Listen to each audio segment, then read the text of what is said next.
Karjan fire વિભાગ દ્વારા fire service week અંતર્ગત કંપનીઓના કર્મચારીઓ માટે ફાયર સેફટી કંપનીઓના કુલ 75 કર્મચારીઓએ ભાગ લીધો હતો। આજરોજ કરજણ તાલુકા ફાયર વિભાગ દ્વારા ફાયર સર્વિસ વીક અંતર્ગત કરજણ શહેરની આસપાસની કંપનીઓમાં કર્મચારીઓએ માટે ફાયર સેફટી અને અવેરનેસ બાબતે કુલ ડે ટ્રેનિંગ ડ્રીલ તેમજ ડીલ કોમ્પિટિશનનું આયોજન કરવામાં આવ્યું હતું, જેમાં કુલ 6 પ્રાઇવેટ કંપનીઓના કુલ 75 કર્મચારીઓએ ભાગ લીધો હતો તેમજ કંપનીઓના કર્મચારીઓ વચ્ચે ડ્રીલ કોમ્પિટિશનનું આયોજન કરવામાં આવેલ, જેમાં વિજેતા કુલ 3 ટીમોને ટ્રોફી તેમજ સર્ટિફિકેટથી સન્માનિત કરવામાં આવેલા હતા।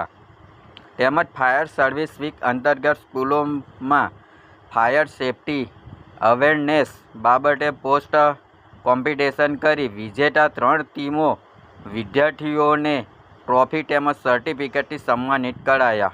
Report Palej news Gujarati.